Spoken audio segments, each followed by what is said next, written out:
Hello everyone, welcome back. Please comment, rate, subscribe, folks. Comment, rate, subscribe, like the videos. Also share the videos. I want to thank everyone that does like, watch, and share my videos. You folks are the absolute best. Listen folks, there's a link tree down below. Has the links to all of my social media platforms. Please go down there, follow me across all my social media platforms and talk to me because I talk back. Also down there as well as the links to all of my YouTube pages. Please go down there, subscribe to all my YouTube pages and turn on your notifications so when I post content, you folks will be in the know.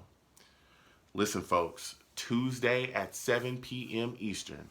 Tuesday at 7 p.m. Eastern, we'll be talking Jets, okay? Call in. I take live callers. We'll be doing a live radio show and we'll be discussing free agency. We'll be discussing it all. So call in. I love going back and forth with folks about this football team. So with that said and done and put to the side, I have come to talk to you folks today about Matt Ryan being traded from the Atlanta Falcons to the Indianapolis Colts and the impact that it could have on the New York Jets draft. Okay, we got a lot to talk about here. All right, folks. So first, I want to start off with the trade. Okay, the Falcons have traded Matt Ryan to the Colts. Okay, they traded him, and the Colts get Matt Ryan. The Falcons get a third-round pick from the Colts in 2020. It's the 82nd pick overall. So the Falcons move on from Matt Ryan, and it was kind of shocking to hear at first.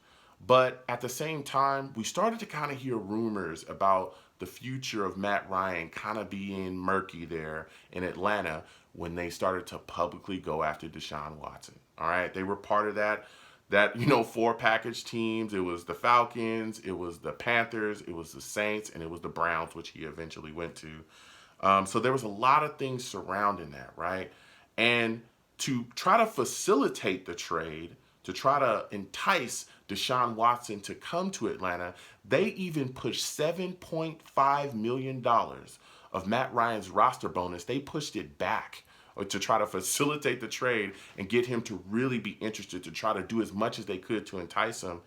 And eventually, they weren't able to get the deal done.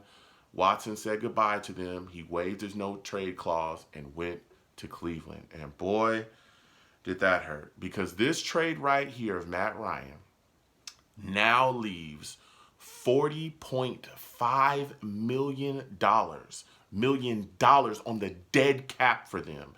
That is the most dead cap hit for one player known. Okay, that's the most dead cap money that has ever been known to hit a team for one player. Woo!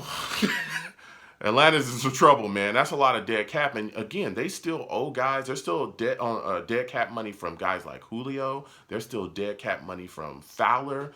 They have quite a bit of dead cap money, man. So it kind of is what it is for the Falcons. But they did go and immediately sign Marcus Mariota to a 2-year deal. So he's going to come in to quarterback for them. Mariota is very familiar with their offensive system because the coach that is coaching the Falcons right now, used to be in Tennessee. So Mariota was there and he gets the system. So he's going to come in there and, try to shore things up for them for the time being as they continue to look for their future quarterback, right? Now, you look at it from the Colts side. The Colts are looking at the situation. Hey, they gave up a third-round pick for Matt Ryan. They get a veteran guy to come in and quarterback them as they're continuing to find their way. And they've been looking, out there looking since they got rid of Carson Wentz and sent him to the Commanders. So, Colts get Matt Ryan and the Falcons continue on. Now, we wear green over here, okay? And when I heard this trade, my wheels immediately started turning. And I was like, oh, this might be something that could really be good for the New York Jets. Now, we talk about the draft because we got it coming up. We're talking about the New York Jets getting better, acquiring more picks. Now there's a lot of rumors surrounding the New York Jets trading picks and moving down, right? Now we've discussed the 10th pick before, right? There's been a lot of rumors surrounding the Jets moving down from 10 down. But a lot of people I don't think are talking about that number 4 pick that we have in the draft and how we could end up utilizing that to move down and gain more capital, which can be vital in continuing to build this football team. So let me explain further. You look at the number 4 pick right now, and there's a couple teams that are looking for quarterbacks, that are going to be hungry for quarterbacks. 2 of them missed out on Deshaun Watson, which is Atlanta and Carolina. And one of them, is sitting back, and they just got rid of their franchise quarterback, which is in Seattle. Okay, that's a team that just got rid of Russell Wilson. They got Drew Lock, and they're looking around like, who's going to be our next guy? Now, Carolina, you look at them right now. They got Sam Darnold. He's on the 5th-year option. I believe this year he's making like $18 million. I don't think they really have faith that he's going to be the guy they're going to move on with, because otherwise they probably would have extended him already, right? So you look at Carolina and you say, okay, Carolina, you're sitting at 6 right now. Atlanta's behind you. They're hungry. Seattle's behind you. They're hungry. Do you want to get jumped? Do you want to get jumped? Do you want to sit there and take the chance to fold your arms and go, okay, we'll wait and see how the board falls to us. We're not going to do anything. I don't know if Carolina is in that situation, especially when you look at a couple years ago. All right, we were sitting at 6 and we moved up to 3. We gave up 3 second-round picks. We moved up to 3 to draft Sam Darnold in that draft, and that move was beloved across the fan base, across the media. It was heralded as one of Mike McCagney's smartest moves, all this stuff. When you look at Carolina, the quarterbacks that are in this draft, you got quarterback-hungry teams behind you. Bro, you better do something, or they're going to jump you, and you're going to be sitting back looking around without a quarterback, especially if somebody like Atlanta jumps you. They're in the same exact division as you. Are you going to allow them to get the guy that they want, the top quarterback, off the board? Because right now, a lot of people looking at Mike Corral, and they're saying that he's good, but a lot of people have been extremely impressed by Malik Willis, especially since his performance at the Combine. This guy has skyrocketed up the draft. So here we're sitting at 4, and I could see us taking advantage of the Carolina Panthers and saying, listen, we need you to give us some real capital, because if you don't, guess what? Atlanta's going to be knocking on our door. Seattle's going to be knocking on our door. Now, you look at the Atlanta Falcons, and they say, and I'm saying, listen, Mariota, he's not their future guy. They're still trying to find their guy. They're still looking around. They have capital. I could see them utilizing that capital, moving up and saying, listen, we got to get our future quarterback in here. We just got rid of Matt Ryan. We're in a process where we're trying to change this team around. They still got weapons. They just got Cordell Patterson back. They still got Pitts, who's a very good tight end in this league. There's still, some things that can happen there.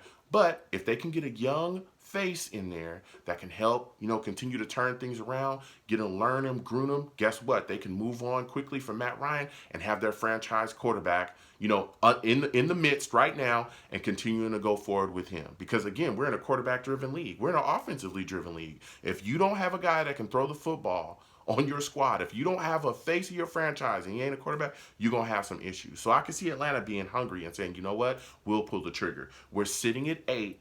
We can trade some capital, move up to 4, jump Carolina, and get the guy that we want, okay?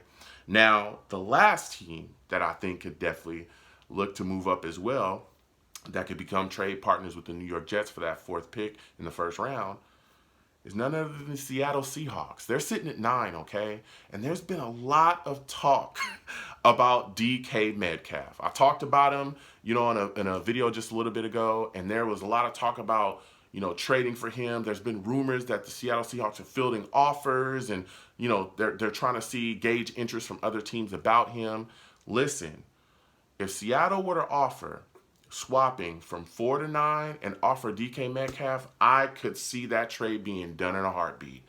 I could see it. All right, I could see Seattle moving from 9 to 4, and the New York Jets get DK. We move down to 9, and us still being in a good position to continue to build while getting that elite number 1 wide receiver. So I want to hear from y'all, man. Comment down below. What are your thoughts about this? Could you see the New York Jets utilizing that 4th pick in the first round, utilizing it to trade down and gain more capital? I want to hear y'all thoughts about this, man, because this trade of Matt Ryan as well is extremely interesting, but the fallout from it for the Jets is even more interesting. So comment down below. Give me your thoughts. How are you feeling about the trade of Matt Ryan? What are your thoughts about some of the trade proposals that could come at the New York Jets, now that this has happened, the impact from the trade? Comment down below. Let me know what you folks think. You folks have a good one. Peace.